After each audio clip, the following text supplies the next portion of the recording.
Assalamualaikum warahmatullahi wabarakatuh. Perkenalkan saya Nadia Muratila dengan NIM 2015-073 kelas BKPI 4C dengan dosen pengampu Puri Handayani MA.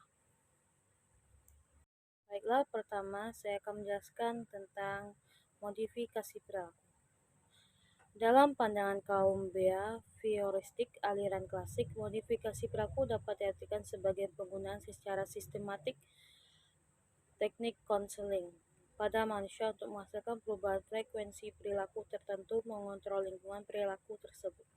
Tujuan utama dari modifikasi perilaku adalah menghendaki adanya perubahan.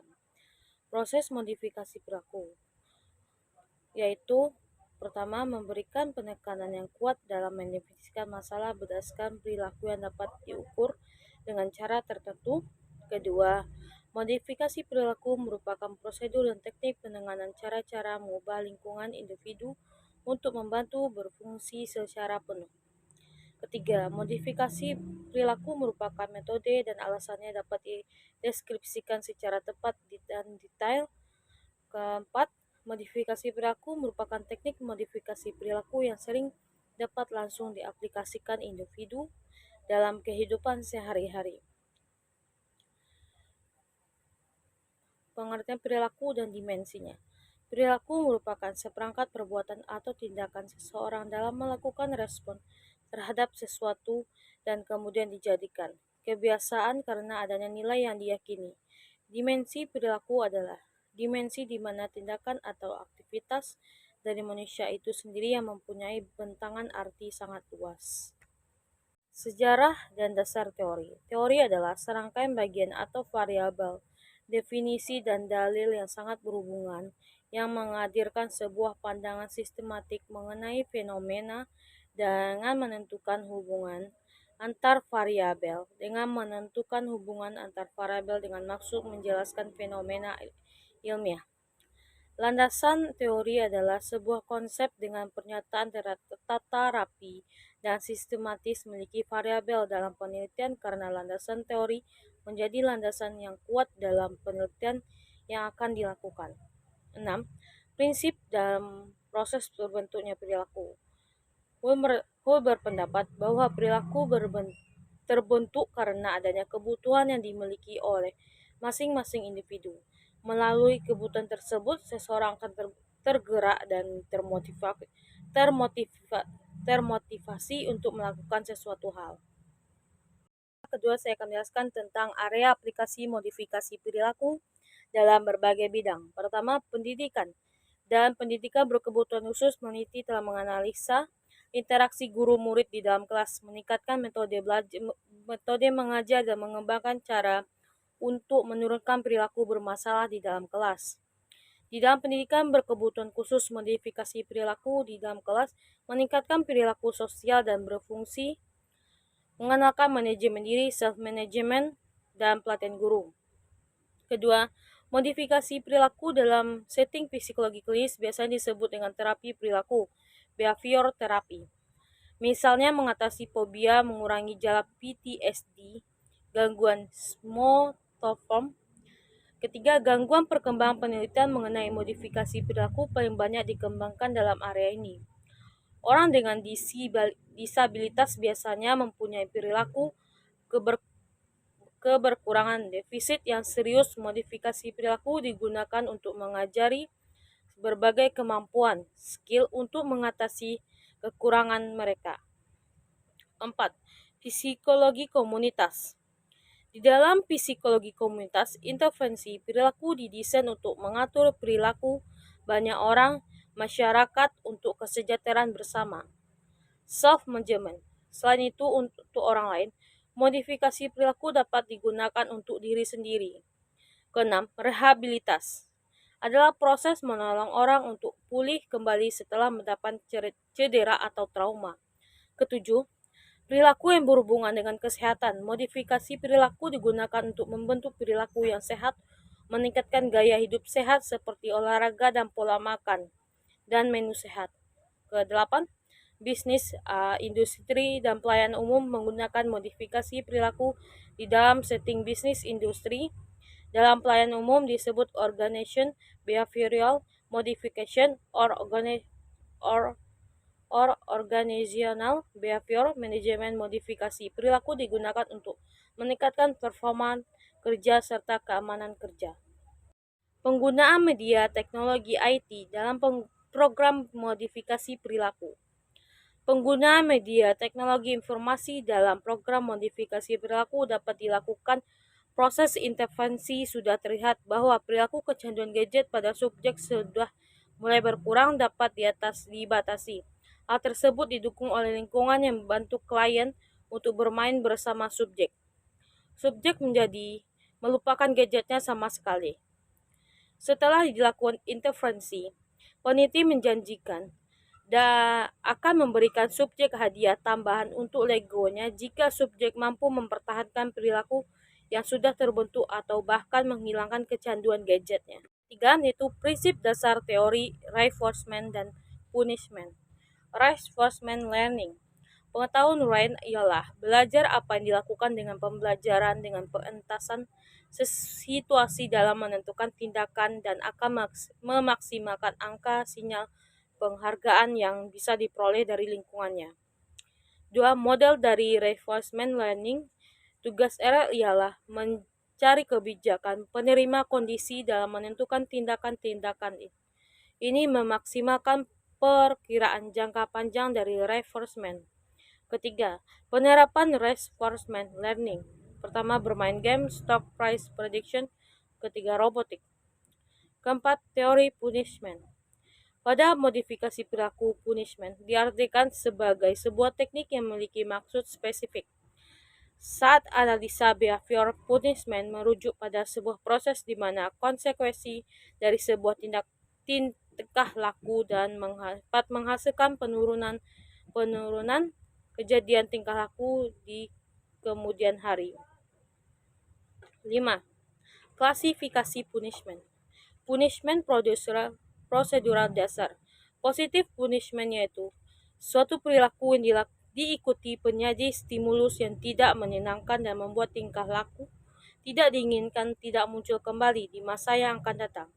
Negatif punishment ialah kejadian suatu perilaku yang tidak diperkuat dengan penghilangan stimulus dan membuat tingkah laku yang tidak diinginkan tidak muncul kembali di masa yang akan datang.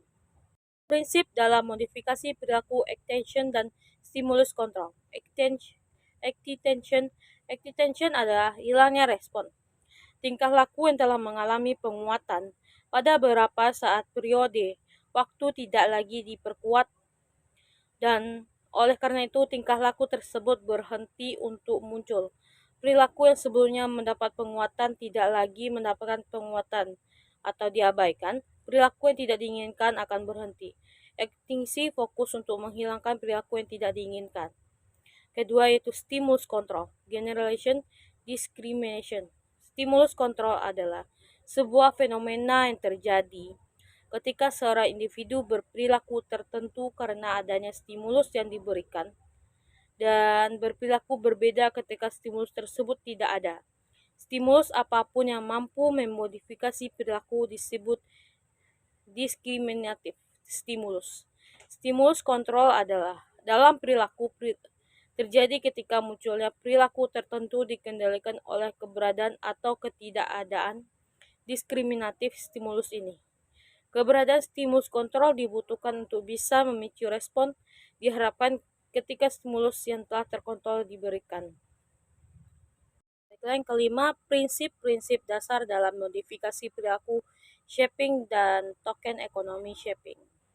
Shaping adalah pembentukan perilaku baru atau perilaku yang belum pernah dilakukan individu dan sulit atau tidak mungkin untuk memunculkan perilaku baru yang diinginkan tersebut dengan cara memberi pengukuhan atau penguatan jika telah muncul perilaku yang menyerupai atau mendekati perilaku yang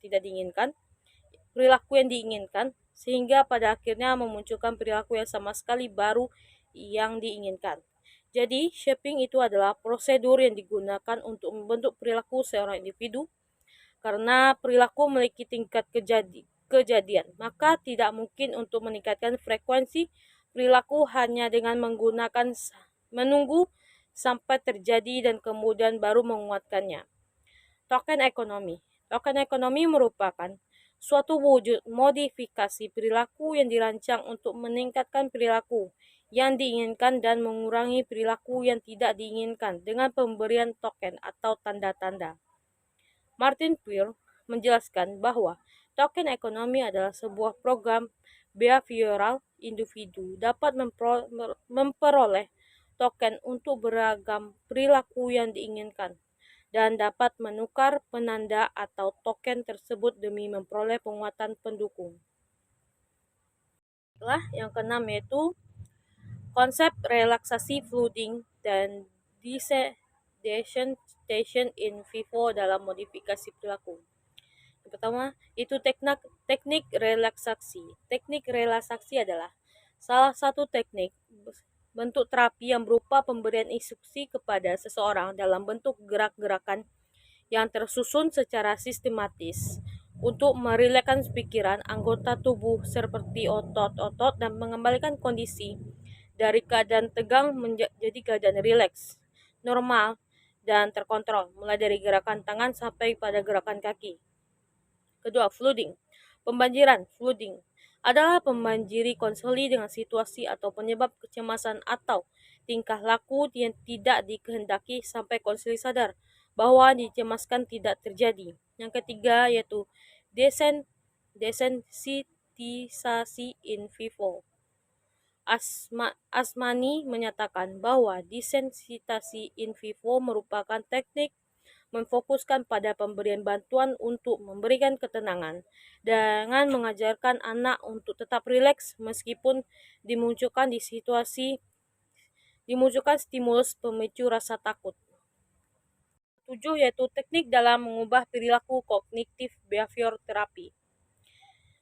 Dasar meyakini bahwa pola pemikiran manusia terbentuk melalui proses rangkaian stimulus koneksi respon SKR yang saling berkaitan dengan bentuk semacam jaringan SKR dalam otak manusia, di mana proses konektif akan menjadi faktor penentu dan menjelaskan bagaimana manusia berpikir, merasa, dan bertindak.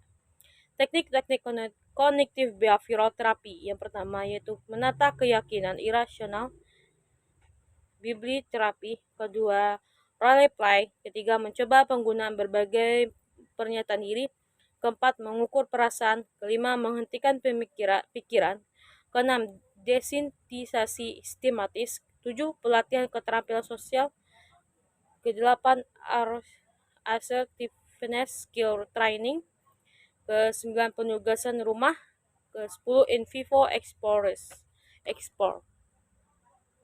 Selanjutnya yang ke-8 yaitu self-management. Self-management adalah suatu proses di mana konseli mengarahkan perubahan tingkah laku mereka sendiri dengan menggunakan suatu strategi atau kombinasi strategi. Konseli harus aktif menggerakkan variabel internal eksternal untuk melakukan perubahan yang diinginkan. Pertama, teknik konseling self-management. Gunasa menyatakan bahwa self-management meliputi yang pertama itu pemantauan diri, self-monitoring, yang kedua reinforcement yang positif, self-reward, yang ketiga kontra atau perjanjian dengan diri sendiri, self-contracting, yang keempat penguasaan terhadap rangsangan, stimulus control. Kedua, kelebihan dan kekurangan teknik self-management. Kelebihan teknik self-management, pelaksanaan cukup sederhana, penerapannya dikombinasikan dengan beberapa pelatihan yang lain. Pelatihan ini dapat mengubah perilaku individu secara langsung melalui perasaan dan sikap.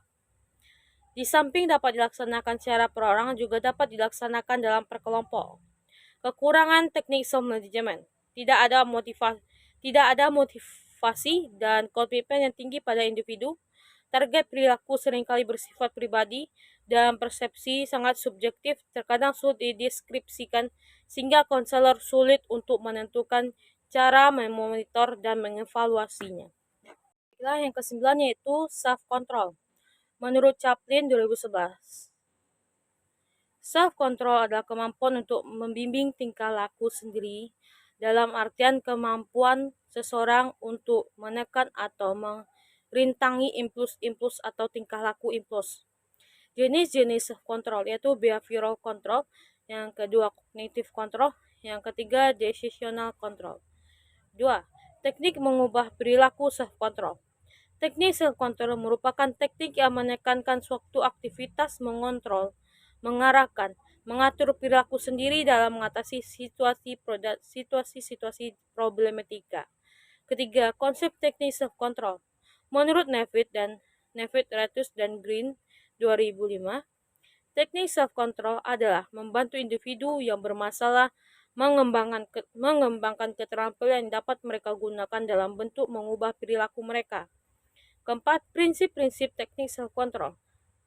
Ada beberapa persyaratan yang perlu diperhatikan dalam menggunakan teknik self-control, yaitu berkaitan dengan subjek itu sendiri atau lingkungan subjek. Yang ke-10 yaitu implementasi modifikasi perilaku dalam lingkungan kehidupan. Pengertian. Pertama, pengertian keterampilan sosial. Keterampilan sosial merupakan kemampuan individu berkomunikasi efektif dengan orang lain, baik secara verbal maupun nonverbal, sesuai dengan situasi dan kondisi yang ada pada saat itu, di mana keterampilan sosial ini merupakan perilaku yang dipelajari. Kedua, teknik dan prosedur assertive training. Assertive training merupakan latihan keterampilan sosial yang diberikan pada individu yang diganggu kecemasan, tidak mampu mempertahankan hak-haknya, terlalu lemah, membiarkan orang lain mengerongrong dirinya, tidak mampu mengekspresikan amarahnya dengan benar dan cepat tersinggung. Assertive training adalah suatu teknik untuk membantu klien dalam hal-hal berikut. Tidak dapat menyatakan kemarahan atau kejengkelannya. Kedua, mereka yang sopan, berlebihan, dan membiarkan orang lain mengambil keuntungan daripada dirinya. Ketiga, mereka mengalami kesulitan. Dalam kata, mereka yang tidak ada keberanian menolak hal yang tidak sesuai dengan keinginan dirinya. Keempat, mereka suka mengatakan cinta dan respon positif lainnya. Mungkin hanya itu yang bisa saya sampaikan. Wassalamualaikum warahmatullahi wabarakatuh.